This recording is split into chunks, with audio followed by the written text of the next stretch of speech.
Are you being shocked after seeing your result in speaking that your fluency is good, your content was okay in your speaking, you have a good command in English, and still you are getting less band score in speaking? So don't worry, I am here to let you know your lacking points, where you are lacking in. So there are some basic tips and tricks that would help you out in knowing that where you are lacking despite having all that good command in English, fluency, all that parameters you are following, and still you are getting less band scores in speaking. So before going through this video, don't forget to subscribe my YouTube channel, because I know this video is gonna very beneficial for you all. So don't forget to like, comment and subscribe my YouTube channel.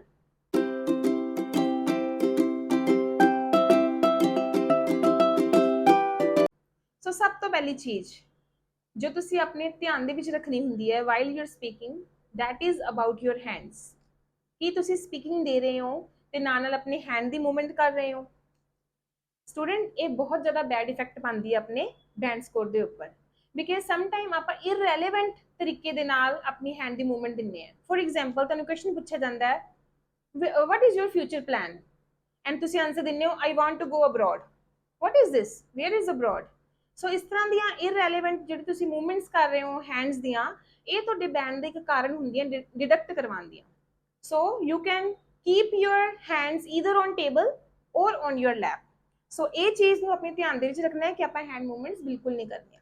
ਦੂਸਰੀ ਚੀਜ਼ ਜੋ ਕਾਰਨ ਹੈ ਤੁਹਾਡੇ less band score ਦਾ, that is your eye contact. This shows ਕਿ ਤੁਹਾਡੇ 'ਚ ਕੌਨਫੀਡੈਂਸ ਨਹੀਂ ਹੈਗਾ। ਫੋਰ ਐਗਜ਼ਾਮਪਲ, ਐਗਜ਼ਾਮੀਨਰ ਤੁਹਾਨੂੰ ਕੁਐਸਚਨਿੰਗ ਕਰ ਰਿਹਾ ਹੈ, what is your name, and ਤੁਸੀਂ ਉਹਨਾਂ ਨੂੰ ਫੇਸ ਕਰਨ ਦੀ ਬਜਾਏ, ਉਹਨਾਂ ਦੇ ਅੱਖਾਂ ਵਿੱਚ ਦੇਖਣ ਦੀ ਬਜਾਏ ਉੱਪਰ ਦੇਖ ਰਹੇ ਹੋ ਛੱਤ ਵੱਲ, ਜਾਂ ਫਿਰ ਨੀਚੇ ਦੇਖ ਰਹੇ ਹੋ, ਸਾਈਡ ਤੇ ਦੇਖ ਰਹੇ ਹੋ, ਮਾਈ ਨੇਮ ਇਜ਼ ਵਰਨਿੰਗ Goyal, yes I love to do cooking. So ਇਹ ਕੋਈ ਵੇ ਨਹੀਂ ਹੈਗਾ ਸਟੂਡੈਂਟਸ ਕਿ ਆਪਾਂ ਆਪਣੀ ਸਪੀਕਿੰਗ ਨੂੰ ਆਪਾਂ ਐਕਸਪੈਕਟ ਕਰ ਰਹੇ ਹਾਂ ਕਿ I am good in English, I have a good command, I am using vocabulary, ਹੈ ਨਾ। ਸੋ ਇਸ ਤਰ੍ਹਾਂ ਦੀਆਂ ਚੀਜ਼ਾਂ ਵੀ ਆਪਣੀ ਡਿਸਰਿਸਪੈਕਟ ਸ਼ੋ ਕਰਦੀਆਂ towards our examiner. So keep this thing in your mind that you are making eye contact with your examiner. Next point is ਤੁਹਾਡੇ answers, way of your answers. ਕੀ ਤੁਸੀਂ ਸਾਰੇ ਦੇ ਸਾਰੇ ਇੰਟਰੋ ਪਾਰਟ ਦੇ questions ਜਿਹੜੇ ਕਿ ਤੁਹਾਨੂੰ do you like this, do you like this ਦੇ ਹੁੰਦੇ ਆ, ਉਹ ਵਾਲੇ ਸਾਰੇ ਆਨਸਰ ਤੁਸੀਂ ਨੈਗੇਟਿਵ ਦੇ ਰਹੇ ਹੋ? means to say no ਦੇ ਵਿੱਚ ਦੇ ਰਹੇ ਹੋ? do you like to visit garden? no, I don't like visiting garden. Do you like cooking? no, I don't like cooking. Do you do shopping? no, I don't do shopping. Don't do this thing students. ਕਈ ਵਾਰੀ ਆਪਾਂ ਨੂੰ ਧਿਆਨ ਹੀ ਨਹੀਂ ਹੁੰਦਾ, ਆਪਾਂ ਕਹਿੰਦੇ ਆ ਕਿ ਮੈਂ ਤਾਂ ਬਹੁਤ ਵਧੀਆ ਆਨਸਰਸ ਦੇ ਰਹੀ ਹਾਂ, ਮੈਂ ਨੋ ਕਹਿ ਕੇ ਬਹੁਤ ਅੱਛਾ ਰੀਜ਼ਨ ਦੇ ਰਹੀ ਹਾਂ, though you are having with good vocabulary, your fluency is good, ਹੈ ਨਾ, ਸਭ ਕੁਝ ਵਧੀਆ ਹੁੰਦਾ, ਬਟ ਜਦੋਂ ਆਪਾਂ ਇਸ ਤਰ੍ਹਾਂ ਦੇ ਨਾਲ ਹੀ ਨੋ ਦੇ ਵਿੱਚ ਆਨਸਰ ਦੇ ਰਹੇ ਹਾਂ, ਹਰ ਇੱਕ ਕੁਐਸਚਨ ਆਨਸਰ ਹੀ ਆਪਾਂ ਨੋ ਦੇ ਵਿੱਚ ਬੋਲ ਰਹੇ ਹਾਂ, then this is also the reason of your less band score. Try to be positive if possible. ਜਿੱਥੇ ਜਿੱਥੇ possible ਹੈ ਉੱਥੇ ਤੁਸੀਂ positive ਵੀ answer ਦਿਓ. For example, if there is a possibility like do you like driving, so there here we are having with the possibility that I don't like driving because I think this is risky for me. So ਤੁਸੀਂ ਇਸ ਤਰ੍ਹਾਂ ਦੇ questions ਦੇ ਅੱਗੇ ਚਲੋ no ਲਗਾ ਸਕਦੇ ਹੋ, but not for the silly answers like do you like painting? no, I don't like painting. Who is the person who doesn't like painting? Painting ਸਾਰਿਆਂ ਨੂੰ ਪਸੰਦ ਹੁੰਦੀ ਹੈ, although they are not having the spare time to do painting, but ਇਹ ਪਸੰਦ ਸਾਰਿਆਂ ਨੂੰ ਹੁੰਦੀ ਹੈ। so try to be, we can say that, positive, right? okay, the next thing is the repetition of some words that are the common words. for example, yes and no. so ਕਈ ਵਾਰੀ ਕੀ ਹੁੰਦਾ ਹੈ, ਆਪਾਂ ਨੂੰ questioning ਇਸ ਤਰ੍ਹਾਂ ਦੀ ਕੀਤੀ ਜਾਂਦੀ ਹੈ ਕਿ ਆਪਾਂ ਨੇ ਜਿਹੜਾ ਸਟਾਰਟਿੰਗ ਹੈ ਉਹ yes ਜਾਂ no ਤੋਂ ਹੀ ਸਟਾਰਟ ਹੋਣਾ ਹੁੰਦਾ ਹੈ, right? so in that case, if we are again and again are using with yes I like to do this, no I don't like doing this, so these kind of things repeatedly using yes or no irritates the examiner sometimes, right? so try to show variation over here I am going to upload one video on yes or no, that how we can replace yes or no, so you can check that video as well on my channel. ਸੋ ਇਸ ਤਰ੍ਹਾਂ ਦੀ ਚੀਜ਼ਾਂ ਦਾ ਵੀ ਆਪਾਂ ਧਿਆਨ ਰੱਖਣਾ ਹੈ। ਆਪਾਂ yes ਔਰ ਨੋ ਦੀ ਜਗ੍ਹਾ ਦੇ ਉੱਪਰ ਵੀ ਕੁਝ ਵੇਰੀਏਸ਼ਨ ਸ਼ੋ ਕਰਨੀ ਹੁੰਦੀ ਹੈ, ਕੁਝ ਫਰੇਜ਼ਸ ਯੂਜ਼ ਕਰਨੇ ਹੁੰਦੇ ਆ, ਕੁਝ ਡਿਫਰੈਂਟ ਵਰਡਸ ਯੂਜ਼ ਕਰਨੇ ਹੁੰਦੇ ਆ, ਤਾਂ ਕਿ ਆਪਾਂ ਆਪਣੇ ਐਗਜ਼ਾਮੀਨਰ ਨੂੰ ਇੰਪ੍ਰੈਸ ਕਰ ਸਕੀਏ। ਫਿਰ ਆਪਾਂ ਸੋਚਦੇ ਆ ਕਿ ਆਪਣੀ ਤਾਂ ਬਹੁਤ ਅੱਛੀ ਗਈ ਹੈ, ਆਪਾਂ ਤਾਂ ਪੋਜ਼ਿਟਿਵ ਆਨਸਰ ਵੀ ਦੇ ਕੇ ਆ ਰਹੇ ਹਾਂ, ਬਟ ਈਵਨ ਦੈਨ ਕੀ ਪ੍ਰੋਬਲਮ ਆ ਰਹੀ ਹੈ, ਕਿੱਥੇ ਮੇਰੀ ਪ੍ਰੋਬਲਮ ਆ ਰਹੀ ਹੈ? ਮੇਰੀ ਪ੍ਰੈਕਟਿਸ 'ਚ ਵੀ ਕੋਈ ਕਮੀ ਨਹੀਂ ਹੈ, ਮੈਂ ਬਹੁਤ ਪ੍ਰੈਕਟਿਸ ਕਰ ਰਹੀ ਹਾਂ, ਹੈ ਨਾ। I am putting relentless efforts day and night, I am burning at midnight oil, even then I am not getting my desired band score. So this is the point. ਇਹ ਤੁਹਾਡਾ lacking point ਹੈ ਕਿ ਤੁਸੀਂ yes no ਇਸੇ ਤਰ੍ਹਾਂ ਹੀ answer ਦੇ ਰਹੇ ਹੋ. phrasal verb use ਕਰੋ. try to show variation in your speaking. next thing, never argue with your examiner. ਦੇਖੋ ਸਟੂਡੈਂਟ, ਬਹੁਤ ਸਾਰੇ ਸਟੂਡੈਂਟਸ ਹੈਗੇ ਆ ਜਿਨ੍ਹਾਂ ਦਾ ਬਿਹੇਵੀਅਰ, ਹਰ ਇੱਕ ਪਰਸਨ ਦਾ ਬਿਹੇਵੀਅਰ ਦੇਖੋ ਅਲੱਗ-ਅਲੱਗ ਹੀ ਹੁੰਦਾ ਵਾ ਨਾ. ਆਪਾਂ ਸੋਚਦੇ ਕਿ ਨੋ ਮੇਰਾ ਤਾਂ ਬਿਲਕੁਲ ਵੀ ਰਿਊਡ ਬਿਹੇਵੀਅਰ ਨਹੀਂ ਹੈਗਾ, ਮੈਂ ਤਾਂ ਬਹੁਤ ਪੋਲਾਈਟ ਰਹਿੰਦੀ ਹਾਂ ਆਪਣੇ ਐਗਜ਼ਾਮੀਨਰ ਨਾਲ. ਜਦੋਂ ਵੀ ਮੈਂ ਐਗਜ਼ਾਮ ਦਿੱਤਾ ਜਾਂ ਫਿਰ ਜਦੋਂ ਆਪਾਂ ਪ੍ਰੈਕਟਿਸ ਕਰ ਰਹੇ ਹਾਂ ਆਪਣੇ ਇੰਸਟੀਟਿਊਸ਼ਨ ਦੇ ਉੱਪਰ, ਉਦੋਂ ਵੀ ਆਪਾਂ ਨੂੰ ਹੁੰਦਾ ਕਿ ਆਪਾਂ ਤਾਂ ਬਹੁਤ ਪੋਲਾਈਟ ਰਹਿੰਦੇ ਹਾਂ. But some time there can be some questions in ਵਿਚ we can show our aggression, our rude behavior, right? Like for example, do you think in Punjab there are more and more crime rates, right? So is ਤਰ੍ਹਾਂ ਦੇ questions ਦੇ ਵਿੱਚ sometimes ਇਸ ਤਰ੍ਹਾਂ ਦਾ behavior ਆਪਾਂ show ਕਰ ਦਿੰਦੇ ਆ that can be rude. So we should never argue with our examiner that this is not the point, this is not happening in my town, in my state, you are getting wrong over here. So try to be polite with the examiner. ਤੁਸੀਂ ਇਹ ਚੀਜ਼ ਨੂੰ ਧਿਆਨ ਦੇ ਵਿੱਚ ਰੱਖਣਾ ਹੈ ਕਿ ਮੇਰੀ ਟੋਨ ਕਿੱਦਾਂ ਜਾ ਰਹੀ ਹੈ, ਮੈਂ ਮੇਰੀ ਟੋਨ ਕਿਤੇ ਕੋਈ ਰੂਡ ਤਾਂ ਨਹੀਂ ਹੋ ਰਹੀ, ਮੇਰਾ ਬਿਹੇਵੀਅਰ ਚੇਂਜ ਤਾਂ ਨਹੀਂ ਹੋ ਰਿਹਾ. ਆਪਾਂ ਨੂੰ ਪੋਲਾਈਟ ਹੀ ਰਹਿਣਾ ਪਏਗਾ, ਆਪਣੀ ਟੋਨ ਨੂੰ ਆਪਾਂ ਨੂੰ ਪੋਲਾਈਟ ਹੀ ਰੱਖਣਾ ਪਏਗਾ, ਸਮੂਥ ਹੀ ਰੱਖਣਾ ਪਏਗਾ, ਰਾਈਟ? ਸੋ ਨੈਕਸਟ ਥਿੰਗ ਜੋ ਤੁਸੀਂ ਧਿਆਨ 'ਚ ਰੱਖਣੀ ਹੈ, that is you must be polite, never argue with your examiner. ਉਸ ਤੋਂ ਬਾਅਦ ਆਪਣੀ ਵਾਰੀ ਆਉਂਦੀ ਹੈ ਆਪਣੇ ਟੋਨ ਦੀ ਐਂਡ ਗੈਸਚਰਸ ਦੀ. ਆਪਣੇ ਫੇਸ਼ੀਅਲ ਐਕਸਪ੍ਰੈਸ਼ਨ ਕਿਸ ਤਰ੍ਹਾਂ ਦੇ ਨੇ? Students, the speaking is natural speaking. Informal ਹੈ ਬਟ ਇਹ ਨੈਚੁਰਲ ਸਪੀਕਿੰਗ ਹੈ. ਆਪਾਂ ਕੁਝ ਵੀ ਇਸ ਤਰ੍ਹਾਂ ਦਾ ਨਹੀਂ ਉਹਨਾਂ ਦੇ ਅੱਗੇ ਬੋਲਣਾ ਹੁੰਦਾ ਕਿ ਆਪਾਂ ਨੂੰ ਕ੍ਰੈਮਿੰਗ ਲੱਗਿਆ ਹੋਇਆ ਲੱਗੇ ਕਿ ਪਰਸਨ ਨੇ, ਸਟੂਡੈਂਟ ਨੇ ਕਿਤੋਂ ਇਹ ਰੱਟਾ ਮਾਰਿਆ ਹੋਇਆ, ਇਹ ਯਾਦ ਕੀਤਾ ਹੋਇਆ, ਮੈਮੋਰਾਈਜ਼ ਵਰਡਸ ਬੋਲ ਰਹੀ ਹੈ. ਆਪਣੀ ਪ੍ਰੈਕਟਿਸ ਇੰਨੀ ਕੁ ਜ਼ਿਆਦਾ ਹੋਣੀ ਚਾਹੀਦੀ ਹੈ ਕਿ ਇਟ ਸ਼ੁੱਡ ਬੀ ਨੈਚੁਰਲ, ਠੀਕ ਹੈ? ਸੋ ਆਪਣੀ ਟੋਨ ਨੂੰ according to the demand of the question change ਕਰੋ. If the question is about the sadness, ਤਾਂ ਆਪਾਂ ਨੇ ਆਪਣਾ ਆਨਸਰ ਥੋੜਾ ਜਿਹਾ ਫੇਸ਼ੀਅਲ ਐਕਸਪ੍ਰੈਸ਼ਨ ਨੂੰ ਵੀ ਸੈਡ ਕਰੋ, ਆਪਣੀ ਟੋਨ ਨੂੰ ਵੀ ਥੋੜਾ ਜਿਹਾ ਹਲਕਾ ਸਲੋ ਡਾਊਨ ਕਰ ਲਓ, right? On the other hand ਜਦੋਂ ਆਪਾਂ ਬਹੁਤ ਜ਼ਿਆਦਾ ਖੁਸ਼ ਹਾਂ, ਆਪਾਂ ਹੈਪੀ ਮੂਮੈਂਟ ਦੱਸ ਰਹੇ ਹਾਂ, a special cake that you received, so ਉਸ ਤਰ੍ਹਾਂ ਟਾਈਮ ਦੇ ਉੱਪਰ ਆਪਣੇ ਬੋਡੀ ਗੈਸਚਰਸ ਦੋ ਥੋੜੇ ਜਿਹੇ, ਆਪਣੀ ਮੂਵਮੈਂਟਸ ਥੋੜੀ ਜਿਹੀ ਹੋਣੀਆਂ ਚਾਹੀਦੀਆਂ ਬੋਡੀ ਦੀਆਂ, right? So don't be like Idol. Yes, I have received many times gift, and the best gift that I have ever received in my life was a laptop that was given to me by my parents. What is this? ਸੋ ਇਸ ਤਰ੍ਹਾਂ ਦਾ ਨਹੀਂ ਹੈ students. ਇਹ ਆਪਾਂ ਨੇ ਕੋਈ ਇਦਾਂ ਥੋੜਾ ਨਾ ਕਿ ਕੁਝ ਆਪਾਂ ਪੜਿਆ ਹੋਇਆ ਤਾਂ ਆਪਾਂ ਰੀਡ ਕਰ ਰਹੇ ਹਾਂ, ਜਾਂ ਫਿਰ ਆਪਾਂ ਕੁਝ ਰੱਟਿਆ ਹੋਇਆ ਤਾਂ ਉਹਨੂੰ ਆਪਾਂ ਸੁਣਾ ਰਹੇ ਹਾਂ.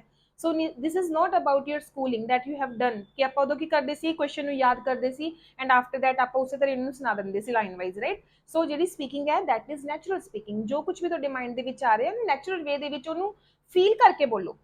ਸਿਚੁਏਸ਼ਨ ਨੂੰ ਆਪਣੀਆਂ ਅੱਖਾਂ ਦੇ ਅੱਗੇ ਲੈ ਕੇ ਆਓ, ਉਸ ਅਕੋਰਡਿੰਗਲੀ ਫਿਰ ਬੋਲੋ ਜਿਵੇਂ ਵੀ ਤੁਸੀਂ ਬੋਲਣਾ ਚਾਹੁੰਦੇ ਹੋ, ਰਾਈਟ? ਜਿਵੇਂ ਕਿ ਉਹਨਾਂ ਨੂੰ ਕੁਐਸਚਨ ਪੁੱਛੇ ਜਾਂਦੇ, ਇਹੀ ਵਾਲਾ ਕੁਐਸਚਨ ਹੀ ਹੈ ਕਿ what is the gift that you have ever received and you like that gift?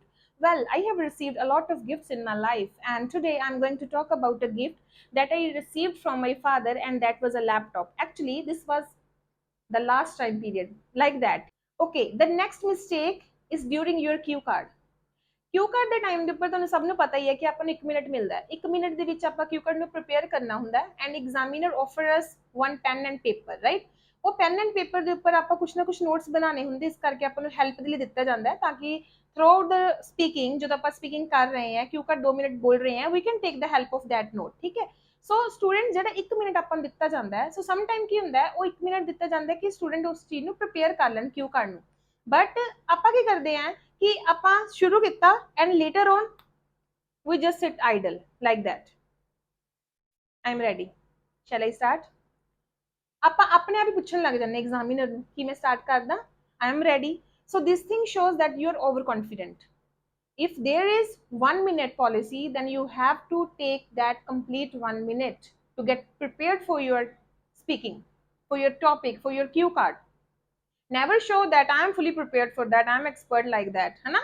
ਸੋ ਇਹਦੇ ਨਾਲ ਕੀ ਹੁੰਦਾ, ਸਮ ਟਾਈਮ ਅਨਫੋਰਚੂਨੇਟਲੀ ਤੁਸੀਂ ਕਿਊ ਕਾਰਡ ਸਟਾਰਟਿੰਗ ਦੇ ਵਿੱਚ ਹੀ ਅੜ ਗਏ, ਹੈ ਨਾ? ਜੋ ਪੌਜ਼ਸ ਲੈਣੇ ਸ਼ੁਰੂ ਕਰ ਦਿੱਤੇ, ਤਾਂ ਇਹ ਚੀਜ਼ ਬਿਲਕੁਲ ਹੀ ਬੈਡ ਇਫੈਕਟ ਪਾਏਗੀ ਕਿ ਸਟੂਡੈਂਟ ਉਦੋਂ ਤਾਂ ਬੜਾ ਜਲਦੀ ਬੈਠ ਗਿਆ ਸੀਗਾ, 1 ਮਿੰਟ ਵੀ ਨਹੀਂ ਉਹਨੇ ਲਿਆ, ਰਾਈਟ? 1 ਮਿੰਟ ਵੀ ਨਹੀਂ ਕੰਪਲੀਟ ਕੀਤਾ ਐਂਡ ਹੁਣ ਦੇਖੋ ਕਿੰਨੀਆਂ ਮਿਸਟੇਕਸ ਹੋ ਰਹੀਆਂ ਨੇ. ਸੋ 1 ਮਿੰਟ ਤੁਹਾਨੂੰ ਦਿੱਤਾ ਜਾਂਦਾ ਹੈ ਤਾਂ ਕੰਪਲੀਟ ਕਰੋ 1 ਮਿੰਟ ਨੂੰ, ਚਾਹੇ ਤੁਸੀਂ ਨੋਟਸ ਬਣਾਓ ਚਾਹੇ ਨਾ ਬਣਾਓ. ਵੈਸੇ ਤਾਂ ਮੈਂ ਤੁਹਾਨੂੰ ਇਹੀ ਸੁਜੈਸਟ ਕਰੂੰਗੀ ਕਿ ਨੋਟਸ ਦਿੱਤੇ ਜਾਂਦੇ ਆ, ਪੇਪਰ ਦਿੱਤਾ ਜਾਂਦਾ, ਉਹਨੂੰ ਯੂਟੀਲਾਈਜ਼ ਕਰੋ. ਤੁਸੀਂ ਲਿਖ ਲਓ ਕਿ ਮੇਰੇ ਕਿਹੜੇ ਟੈਂਸ ਦੇ ਵਿੱਚ ਮੇਰਾ ਕਿਊ ਕਾਰਡ ਹੈ, ਜਿਵੇਂ ਕਿ ਪਾਸਟ 'ਚ ਹੈ ਤਾਂ ਪਾਸਟ ਲਿਖ ਲਓ, ਪ੍ਰੈਜ਼ੈਂਟ ਹੈ ਤਾਂ ਪ੍ਰੈਜ਼ੈਂਟ ਲਿਖ ਲਓ, ਫਿਊਚਰ ਤਾਂ ਫਿਊਚਰ ਲਿਖ ਲਓ.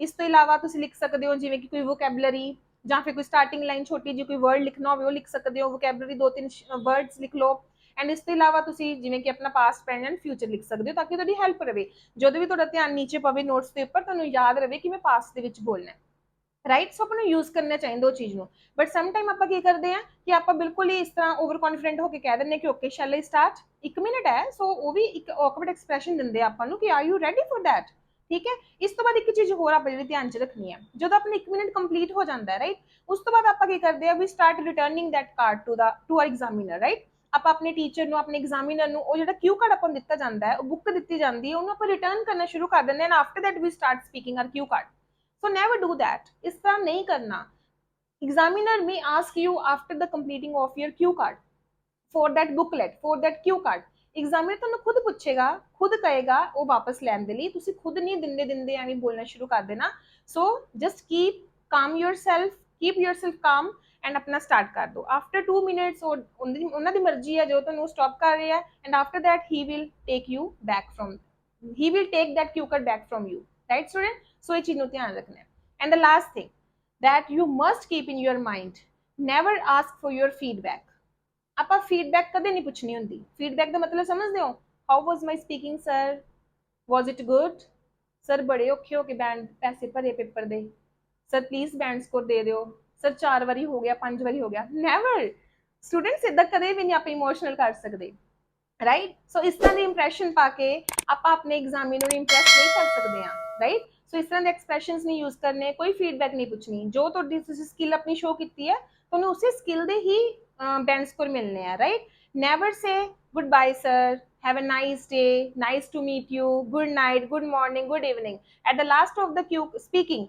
you will be asked thank you so much you may go now thank you sir बस उठो ते अपना रूम नु लेफ्ट कर दो ये नहीं हैगा कि okay nice to meet you sir have a nice day see you soon so इस तरह दी ब्लंडर्स नहीं करनियां कदे भी अपना फीडबैक कदे नहीं पूछना 13 डेज ही है 13 to 15 डेज दी भी थोड़ी फीडबैक तुहानू मिल जानी है right how was my speaking जी उन्होंने कहता it will be known to you after 15 days फिर की करांगे आपां राइट सो इस तरह दी चीज़ां नहीं कदे भी नहीं पूछनियां हुंदियां कदे भी ये चीज़ां दी टेंशन ना लो कि मैं किस तरह के कपड़े पा के जावां मेरा इंप्रैशन अच्छा लगेगा there are lot of students even parents जिहड़े साडे कोल आंदे आ ते पुछदे आ कि मैम कोई चक्कर हुंदा है भी कि साडे कपड़े बच्चे किवें दे पा के जावे ये कहंदे कि जीन पा के जानी है सूट पा के जाना है so never student just improve your skill do more and more practice right इन्हां चीज़ां दे विच फालतू दी चीज़ां नूं सोचण दी लोड़ नहीं है because examiner is not going to impress by your appearance he is going to be amazed with your skill of speaking right so try to impress him by your talent of speaking english no